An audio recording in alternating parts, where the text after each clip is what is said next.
According to the National Cancer Institute, a government agency who wrote the document Cancer Statistics in 2020 stated cancer is among the leading cause of death worldwide. By 2040, the number of new cases per year is expected to rise to 29.5 million, and the number of cancer-related deaths to 16.4 million.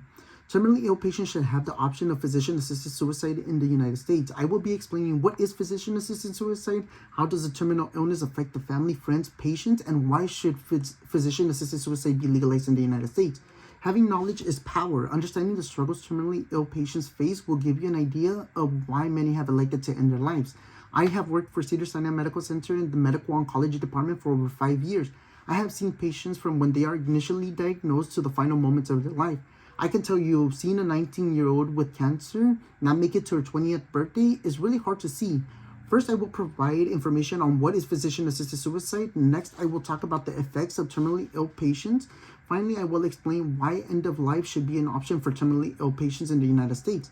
Physician-assisted suicide goes via various names: death with dignity, doctor-prescribed death, right to die, and physician-assisted. But what do these names mean?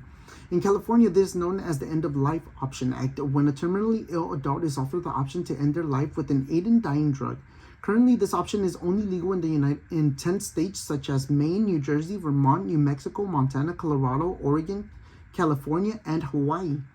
Now you're probably wondering, well, isn't this considered being euthanized? According to the Critical Care Medicine Journal, a group of doctors of medicine and doctors of philosophy who wrote the article Physician-Assisted Suicide and Euthanasia in Intensive Care Unit in 2017 states that physician-assisted suicide refers to the prescription of legal medications to be voluntarily self-administered by the patient. Euthanasia refers to the deliberate, direct causation of death by a physician. Now, not just anybody can request physician-assisted suicide. There are guidelines and protocols that must be fulfilled first. For example, must be 18 years or older, must reside in the state which the practice is legal, must have 6 months to live, with at least 2 physicians who are required to confirm their terminal diagnosis, must be mentally incompetent and able to make healthcare decisions. Once all these requirements have been fulfilled, now the patient will be prescribed the medication for the end of life. According to UCLA, who wrote the document Preparing for Death Guidelines for your family, loved ones, and caregivers, said you will need to make sure your loved one stays awake, takes the drug quickly, within 1 to 2 minutes, to avoid falling asleep before ingesting the entire dose, usually within a few minutes. The person will appear to be sleeping. The procedure itself is painless and causes no traumatic harm to their loved ones who surround them. A terminal illness will not only affect the patient, but their friends and family as well, which could introduce lifestyle changes and emotional response such as anxiety, anger, and sadness amongst their relationship. It could be mentally and physically exhausting to see someone you love in pain. According to the National Cancer Institute from the U.S. Department of Health and Human Services, who published When Someone You Love Has Advanced Cancer in 2005, a quote from Cecilia, a family member, gives us her experience by stating, "There is helplessness that you feel. There are times you don't know how to help. You can't take away the pain. You can't take away the frustration. All you could do is be there, and it's a very helpless feeling." Or let's hear what Sherelle has to say. "My husband has been fighting cancer for a long time. Now that the cancer is progressing, I'm learning that his needs are changing and so are mine. We're facing new issues and it's hard." The world will only let you see and feel what is on the outside of an individual, but no one can truly understand the struggles that person is facing. Family faces one of the most complicated tasks, as they are with the majority of the time. Close friends face some of the same burdens the family faces. Working in the oncology department, I grew close to patients who eventually ended up being one of my closest friends. I experienced difficult challenges. It's sad to say, but I saw my friend lose interest in what made her smile. Although I was not in her position, I could see the struggle and challenges she faced: her severe pain, her uncontrolled nausea and vomiting, her constant hospitalization, her fatigue, seeing her receive bad news, her depression. I saw my friend lose weight from 140 pounds to 89 pounds and being in a wheelchair because of weakness. Unfortunately, she passed away on February 13, 2023 in the hospital due to her breast cancer complication.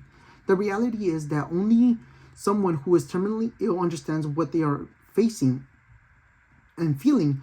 Let's take the story of George Gallegos, a 68-year-old male who was diagnosed in 2015 with ALS, a neurological disorder that causes muscle weakness, loss of mobility, difficulty with speech, swallowing, and breathing. According to Karen Miller, Mr. Gallegos' wife, who interviewed on NBC how an ALS patient battled with choosing his last day in 2019, said George did not get any sleep last night because his legs were hurting. His pain feels like bone pain.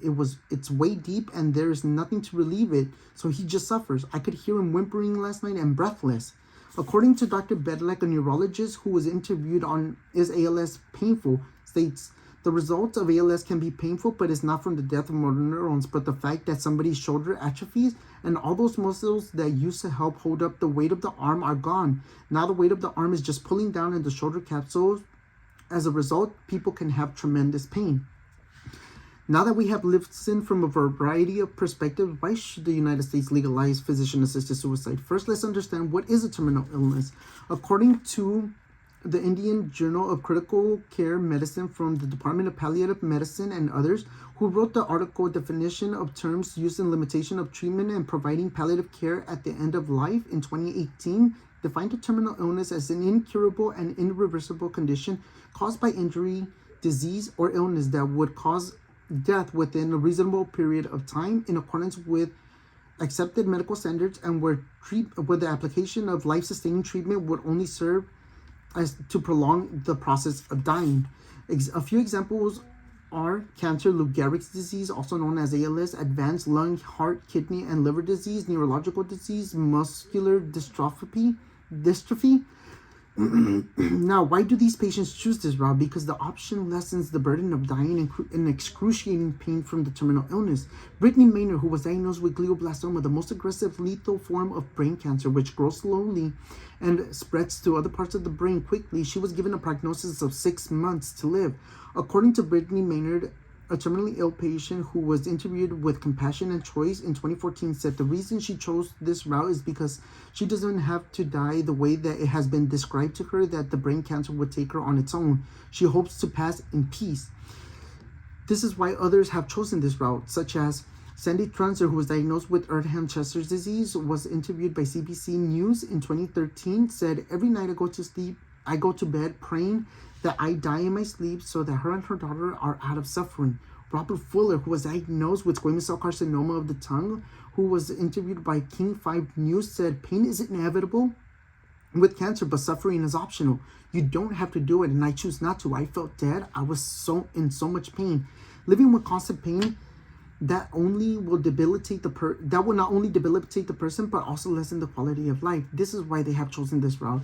Being bedridden for the rest of your life is not a way to live. How can someone enjoy the things that they enjoy doing when they are unable to move, when they are constantly vomiting, when they are constantly tired, when they are constantly in pain?